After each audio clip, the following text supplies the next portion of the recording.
नमस्कार मित्रों, आपका बहुत बहुत स्वागत YouTube channel teaching learning event with Anil पर। मित्रों, आज इस वीडियो में हम बात करेंगे यूपी टेट 23 जनवरी के उत्तर कुंजी संबंधी न्यूज को लेकर के। तो जैसा कि आपको पता, ऑफिशियल उत्तर कुंजी आयोग द्वारा जारी कर दी गई है और उत्तर कुंजी को प्रश्न पत्र से मिलान करने के उपरांत पाया गया कि अभी भी कुछ ऐसे प्रश्न हैं जो विवादित हैं।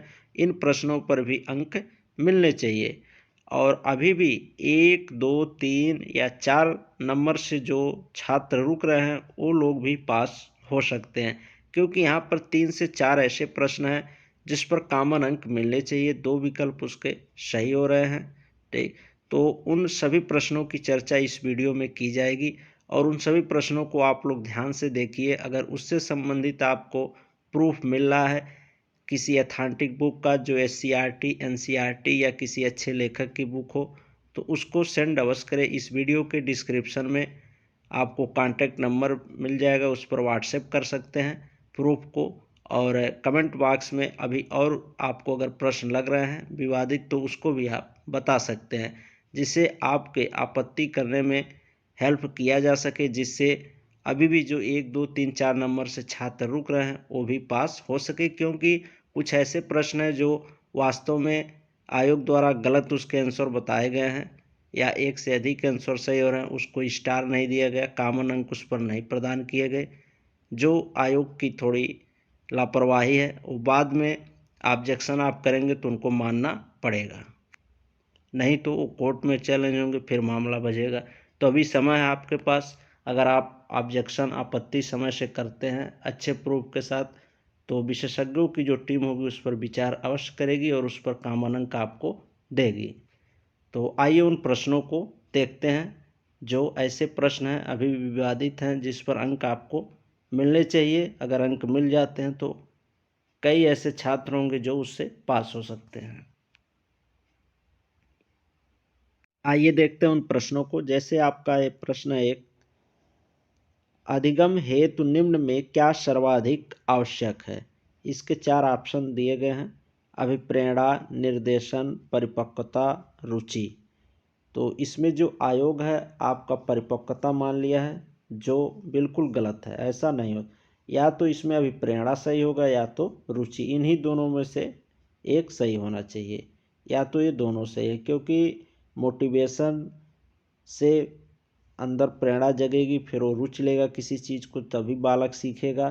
ठीक, यहाँ बालक के अकॉर्डिंग चीज़ों को देखा जाए तो ये परिपक्वता बिल्कुल गलत है, ये होना ही नहीं चाहिए और आयोग ने इसी को मान लिया है। तो यहाँ पर भी आपके कॉमन नंबर के चांसेस बन रहे हैं कि अभिप्रेरणा और रुचि यहाँ पर दोनों सही लग रहे हैं। अगर ज़्यादा प्रियॉरिटी दी जाए तो अभिप्रेरणा को, नहीं तो ये दोनों सही हैं, रुचि और अभिप्रेरणा दोनों। तो इस प्रकार से यहाँ पर दोनों ये विकल्प माने जा सकते हैं, या तो इस पर कॉमन अंक दिया जा सकता है। पहला विकल्प या चौथा, ये अभिप्रेरणा और रुचि दोनों मान लिए जाएंगे, या तो फाइनली इस पर कॉमन अंक दिया जा सकता है। तो जो आयोग है परिपक्वता माना है, ये गलत है। नेक्स्ट अगला प्रश्न देखते हैं। अगला आपका एक प्रश्न है, ये साइकोलॉजी का ही है, CDP का। शैशव काल का समय है, इसका आयोग ने माना है तीसरा, जन्म से 6 वर्ष तक। लेकिन कहीं कहीं किताबों में जन्म से 2 वर्ष भी दिया है। इस प्रकार से दोनों ऑप्शन सही माने जा सकते हैं और मानना भी चाहिए, क्योंकि कई बुकों में जन्म से 6 वर्ष तक दिया है शैशव काल का समय, और कई बुकों में जन्म से 2 वर्ष तक दिया है। यहाँ पर मनोवैज्ञानिकों के बहुत से मत रहे। किसी ने जन्म से 5 वर्ष तक बताया, किसी ने जन्म से 6 वर्ष तक बताया, किसी ने जन्म से 2 वर्ष तक बताया है शैशव काल का समय। तो इस प्रकार से यहाँ इन दोनों को माना जाना चाहिए, यही उचित है। तो इस प्रकार से यहाँ भी आपके कॉमन अंक के चांसेस बन जा रहे हैं, या तो इन दोनों ऑप्शन को माना जाए कि जन्म से 6 वर्ष भी सही है और जन्म से 2 वर्ष भी सही है। और प्रश्नों को देखते हैं और बता दें, इन प्रश्नों से संबंधित अगर आपके पास प्रूफ मिल रहे हो, साक्ष्य मिल रहे हो, तो आप लोग कमेंट बॉक्स में अवश्य बताएं, या तो व्हाट्सएप नंबर दिया गया है डिस्क्रिप्शन बॉक्स में, उस पर सेंड करें। आइए और प्रश्न देखते हैं जो विवादित हैं, जिस पर अंक मिलने चाहिए आपको। जैसे ये अगला प्रश्न आपका एक और, निम्नलिखित में ग्रंथियों के आधार पर व्यक्ति के विभिन्न प्रकारों की चर्चा किसने की है? तो इसमें जो आयोग है इसमें माना है कैनन को। ठीक, कैनन भी सही हैं, लेकिन इसके साथ साथ क्रेस्मर का भी कई किताबों में उल्लेख दिया गया है। क्रेस्मर भी इसके ऑप्शन माने जा सकते हैं। तो ये भी थोड़ा विवादित प्रश्न है, इसके आप लोग अगर सटीक साक्ष्य पाएँ तो अवश्य बताएं, क्योंकि इस पे उतना थोड़ा सा क्लियर कट साक्ष्य मिला नहीं है, लेकिन कैनन और क्रेस्मर दोनों की बात कही गई है।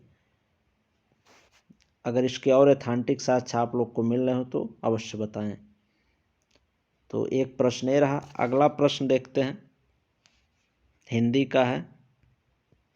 एक प्रश्न ये भी आपका सीडीपी का ये भी प्रश्न है। निम्नलिखित में किसका नाम सुजनन शास्त्र के पिता से जुड़ा हुआ है? तो यहाँ पर ऑप्शन आयोग ने गाल्टन को माना है। ठीक, लेकिन आपका एक क्रो और क्रो भी सही होगा, क्योंकि ये जो प्रश्न है ये 2017 में विवादित प्रश्नों की श्रेणी में था, कोर्ट गया था और वहाँ पर कोर्ट ने क्रो और क्रो को भी माना था। तो इस प्रकार से क्रो एवं क्रो और गाल्टन दोनों सही होंगे इस प्रश्न के जवाब के रूप में। तो ये भी प्रश्न दो ऑप्शन इसके सही हो सकते हैं। गाल्टन तो होगा ही, साथ में साथ कई बुकों में क्रो और क्रो दिया है और कोर्ट ने क्रो और क्रो को भी माना था। तो इस प्रकार से यहाँ भी 1 नंबर मिलने की संभावना है। हिंदी का एक प्रश्न है, आँख की किरकिरी होने का अर्थ है। ठीक, ऑप्शन आपके अप्रिय लगना, बहुत प्रिय होना, कष्टदायक होना, धोखा देना। तो इसमें दो ऑप्शन सही लग रहे हैं। आयोग ने अप्रिय लगना माना है, ये भी सही है, और एक ऑप्शन इसका और सही हो रहा है, कष्टदायक होना, ये भी ऑप्शन सही। अगर किसी ने ये ऑप्शन लगाया है तो उसको भी इस प्रश्न पे 1 अंक दिया जाना चाहिए, क्योंकि ये प्रश्न ऑलरेडी पहले से विवादित है। ये 2017 की परीक्षा में प्रश्न आया हुआ है, जिसमें इसके इन दोनों ऑप्शनों को माना गया था। ये प्रश्न कोर्ट गया था, वहाँ पर इन दोनों ऑप्शनों को माना गया। अप्रिय लगना और कष्टदायक होना, इन दोनों प्रश्नों को कोर्ट ने नंबर देने की बात की थी। इन दोनों प्रश्नों को इस के उत्तर के रूप में चुना गया था। तो यहाँ पर अगर किसी ने अप्रिय लगना लगाया है या कष्टदायक होना लगाया है तो उसको अंक इस पर मिलना चाहिए। तो अप्रिय लगना जो लगाया उसको तो मिला होगा, लेकिन अगर कष्टदायक होना किसी ने लगाया है और प्रश्न उसका गलत हो गया तो यहाँ पर उसको कन्फर्म है कि 1 नंबर यहाँ से आप उसको अवश्य मिलेंगे, क्योंकि ये कोर्ट का आर्डर है। कोर्ट ने इस पर इन दोनों ऑप्शनों को सही माना था और इस पर छात्रों को 2017 में नंबर भी मिले थे, 2017 के टेट में। तो आपको भी अवश्य मिलेंगे। इसको आप व्यवस्थित ढंग से इस पर साक्ष्य लगा करके इस पर आपत्ति कर सकते हैं। नेक्स्ट अगला प्रश्न देखते हैं। अगला प्रश्न आपका, घास भूमि क्षेत्र के परितंत्र के खाद्य श्रृंखला में सबसे उच्च स्तर का उपभोक्ता होता है। तो इसमें आयोग ने माना आपका मांसाहारी। एक, लेकिन इसका ऑप्शन जीवाणु भी होगा, क्योंकि ये प्रश्न पहले से विवादित प्रश्नों की श्रेणी में रहा यूपी टेट 2017 में, और वहाँ पर इसको कोर्ट में चैलेंज किया गया था। ठीक, तो इस प्रश्न का कोर्ट ने जो आंसर माना था जीवाणु को माना था। ठीक, मांसाहारी जीवाणु दोनों को। तो इस प्रकार से जीवाणु भी सही हो सकता है। अगर उस कोर्ट की बात को देखा जाए, उसके आर्डर को देखा जाए, तो उसके अकॉर्डिंग यहाँ पर जीवाणु भी आंसर इसका होगा। तो ये विवादित प्रश्नों की श्रेणी में रहा था पर्यावरण से, तो वहाँ पर जीवाणु को मान लिया गया था। बाद में मांसाहारी था और जीवाणु को भी माना गया था। तो इस प्रकार से ये दोनों ऑप्शन इस प्रश्न के माने जा सकते हैं। तो इस प्रकार से आपने देखा कि ये कुछ सेलेक्टेड विवादित प्रश्न थे जिन पर आप आपत्ति अवश्य करें, ऑब्जेक्शन अवश्य करें, ठीक, ताकि आपके आपत्तियों का निस्तारण होने के पश्चात जो रिवाइज आंसर किया है उसमें आपका नंबर बढ़ जाए और इन प्रश्नों पर कॉमन अंक मिले या 2 ऑप्शन को सही माना जा सके। तो जो इन दो ऑप्शनों में से कोई एक ऑप्शन लगाया हो गया, दोनों में से कोई एक होगा तो उसको नंबर अवश्य मिल जाएंगे। अगर वो स्टार होता है, कॉमन होता है, तो सभी को इस पर 1 अंक मिलेंगे जिनका ये प्रश्न गलत होगा। ऐसे सभी प्रश्नों में लागू होगा कॉमन अंक। अगर आप वो प्रश्न गलत किए हैं तो उस पर आपको अगर 1 अंक दिया जा रहा है तो आपको उसका लाभ मिलेगा। ऑलरेडी अगर सही है तो कोई लाभ नहीं मिलेगा। अगर 2 ऑप्शन माने जाते हैं तो उन दोनों ऑप्शनों में से अगर आप कोई एक ऑप्शन लगाए हैं तो आपको 1 नंबर वहाँ से मिल जाएगा, ठीक। तो ये प्रश्न रहे। और प्रश्न अगर आपकी नज़र में हैं विवादित या उसके अच्छे साक्ष्य हैं तो उसको अवश्य बताएं, कमेंट बॉक्स में अपना कमेंट अवश्य दें। और एक प्रश्न और है, ईवीएस का है, उसको देख लेते हैं। एक प्रश्न और है आपका, ईवीएस का एक प्रश्न है, लखनऊ समझौता 1916 किन दो के मध्य हुआ था? तो इसका जो आयोग ने ऑप्शन माना है वो पहला माना है कांग्रेस व मुस्लिम लीग के मध्य। लेकिन अगर देखा जाए फाइनली जो समझौता था लखनऊ समझौता 1916, इसमें जो नरम दल और गरम दल थे वो एक हो गए थे, ठीक, मिल गए थे आकर के। तो समझौता अगर फाइनली देखा जाए तो ये भी ऑप्शन आपका सही हो सकता है, नरम दल व गरम दल के मध्य, ठीक। समझौता की बात यहाँ पर ज़्यादा सटीक बैठ रही है, नरम दल और गरम दल के मध्य। कांग्रेस और मुस्लिम लीग के बीच तो हुआ, लेकिन फाइनली अगर देखा जाए तो नरम दल व गरम दल के मध्य ये चीज़ हुई थी।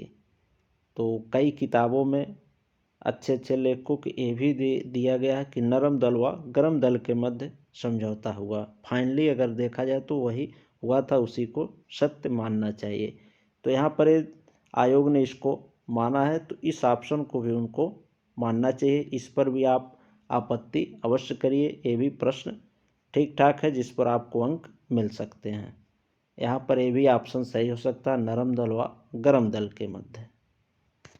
तो ये कुछ प्रश्न रहे विवादित जो मैंने आपको बताया, जिससे जो भी छात्र अभी 1, 2, 3, 4 नंबर से रुक रहे हैं वो लोग ऑब्जेक्शन अवश्य करें, जिससे रिवाइज आंसर की में उनके मार्क्स बढ़ जाएं, कॉमन अंक मिल जाए या 2 ऑप्शन को सही मान लिया जाए।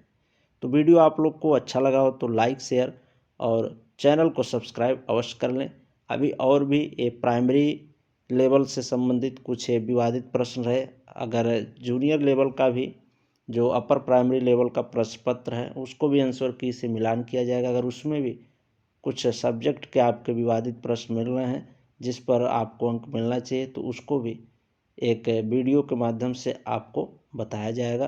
तो इसको आप देखें, आपको अच्छा लगा तो ज़्यादा से ज़्यादा साथियों के पास इसको शेयर भी कर दें, जिससे जो भी साथी अभी परेशान हैं, घबराए हुए हैं कि कैसे वो इस बार पास होंगे, हो पाएंगे या नहीं।